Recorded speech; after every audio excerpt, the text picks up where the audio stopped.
ଆଗାମୀ 7 ଦିନ ପାଇଁ ପାଣିପାଗର ସ୍ଥିତି ପୂର୍ବାନୁମାନ କରି ପ୍ରେସ୍ ରିଲିଜ୍ ଜାରି କରିଛି ଆଞ୍ଚଳିକ ପାଣିପାଗ କେନ୍ଦ୍ର। ମଧ୍ୟାହ୍ନ ସନ୍ଧ୍ୟା ସମୟରେ ରାଜ୍ୟରେ ଅନେକ ସ୍ଥାନରେ ପ୍ରବଳ ବର୍ଷା ଘଡ଼ଘଡ଼ି ସହ କାଳବୈଶାଖୀର ସମ୍ଭାବନା ରହିଛି। ତେଣୁ ବିଭିନ୍ନ ଜିଲ୍ଲାକୁ ଏହି ସମୟରେ ସତର୍କ ରହିବାକୁ ପରାମର୍ଶ ଦେଇଛି ପାଣିପାଗ କେନ୍ଦ୍ର। ଆଜି ଅର୍ଥାତ୍ 28 ତାରିଖ ପାଇଁ କିଛି ଜିଲ୍ଲାକୁ ୟେଲୋ ୱାର୍ଣ୍ଣିଂ ଜାରି କରି ସତର୍କ କରିଛି ପାଣିପାଗ କେନ୍ଦ୍ର। ଏହି ଜିଲ୍ଲାଗୁଡ଼ିକ ହେଉଛି ସୁନ୍ଦରଗଡ଼, କେନ୍ଦୁଝର, ଝାରସୁଗୁଡ଼ା, ବରଗଡ଼, ସମ୍ବଲପୁର, ମୟୂରଭଞ୍ଜ, ଦେବଗଡ଼, ଅନୁଗୁଳ, ଢେଙ୍କାନାଳ, ଭଦ୍ରକ, କେନ୍ଦ୍ରାପଡ଼ା, ଯାଜପୁର, କଟକ, ଜଗତସିଂହପୁର, ନୟାଗଡ଼, ପୁରୀ, ଗଜପତି ଓ ଗଞ୍ଜାମ। ଏହିସବୁ ଜିଲ୍ଲାଗୁଡ଼ିକରେ ଗୋଟିଏ କିମ୍ବା ଦୁଇଟି ସ୍ଥାନରେ ପ୍ରବଳ ବର୍ଷା ଘଡ଼ଘଡ଼ି ସହ ଝଟକା ପବନ ବି ଲାଗିବ। ପବନର ବେଗ 30ରୁ 40 କିଲୋମିଟର ଘଣ୍ଟା ପ୍ରତି ରହିବାର ସମ୍ଭାବନା ରହିଛି।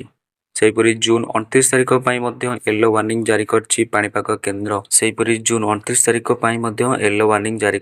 ପାଣିପାଗ କେନ୍ଦ୍ର। ଜିଲ୍ଲାଗୁଡ଼ିକ ହେଲା ବରଗଡ଼, ଝାରସୁଗୁଡ଼ା, ସମ୍ବଲପୁର, ସୁନ୍ଦରଗଡ଼, କେନ୍ଦୁଝର, ବାଲେଶ୍ୱର, ଭଦ୍ରକ, ଯାଜପୁର, କେନ୍ଦ୍ରାପଡ଼ା, କଟକ, ଜଗତସିଂହପୁର, ପୁରୀ, ଖୋର୍ଦ୍ଧା, ନୟାଗଡ଼, ଗଞ୍ଜାମ ଓ ଗଜପତି ଭଳି ଜିଲ୍ଲାଗୁଡ଼ିକୁ ସତର୍କ ରହିବାକୁ ପରାମର୍ଶ ଦିଆଯାଇଛି।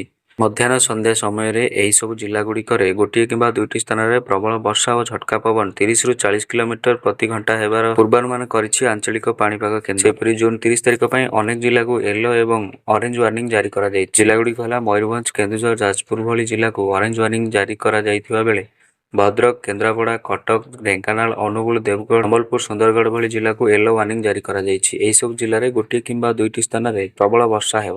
ସେହିପରି ଜୁଲାଇ 1 ତାରିଖ ମଧ୍ୟ କିଛି ଜିଲ୍ଲାକୁ ୟେଲୋ ଏବଂ ଅରେଞ୍ଜ ୱାର୍ଣ୍ଣିଂ ଜାରି କରିଛି ପାଣିପାଗ କେନ୍ଦ୍ର। ଜିଲ୍ଲାଗୁଡ଼ିକ ହେଲା ନୟାଗଡ଼, କନ୍ଧମାଳ, କଳାହାଣ୍ଡି ଭଳି ଜିଲ୍ଲାକୁ ଅରେଞ୍ଜ ୱାର୍ଣ୍ଣିଂ ଜାରି କରାଯାଇଥିବା ବେଳେ କୋରାପୁଟ, ନବରଙ୍ଗପୁର, ବଲାଙ୍ଗୀର, ସୋନପୁର, ବୌଦ୍ଧ, କଟକ, ଖୋର୍ଦ୍ଧା, ଗଜପତି, ଗଞ୍ଜାମ, ନୂଆପଡ଼ା, ନୟାଗଡ଼, ପୁରୀ ଭଳି ଜିଲ୍ଲାକୁ ୟେଲୋ ୱାର୍ଣ୍ଣିଂ ଜାରି କରାଯାଇଛି। ଏହିସବୁ ଜିଲ୍ଲାରେ ଗୋଟିଏ କିମ୍ବା ଦୁଇଟି ସ୍ଥାନରେ ପ୍ରବଳ ବର୍ଷା ହେବ। ଦର୍ଶକ ବନ୍ଧୁ, ଇଏ ଥିଲା ଗୋଟେ ସପ୍ତାହର ପାଣିପାଗ ଖବର। ଆପଣଙ୍କୁ ଯଦି ଭିଡ଼ିଓଟି ଭଲ ଲାଗିଛି ଭିଡ଼ିଓ ଗୋଟେ ଲାଇକ୍ କରନ୍ତୁ। ଚ୍ୟାନେଲରେ ନୂଆ ଥିଲେ ଚ୍ୟାନେଲକୁ ସବସ୍କ୍ରାଇବ୍ କରି ପାଖରେ ଥିବା ବେଲ୍ ଆଇକନକୁ ଅଲରେ ସେଟ୍ କରନ୍ତୁ, ଯାହାଫଳରେ କି ଆମର ଲେଟେଷ୍ଟ ନ୍ୟୁଜ୍ ଆପଣଙ୍କ ପାଖରେ ସର୍ବପ୍ରଥମେ ପହଞ୍ଚିପାରିବ।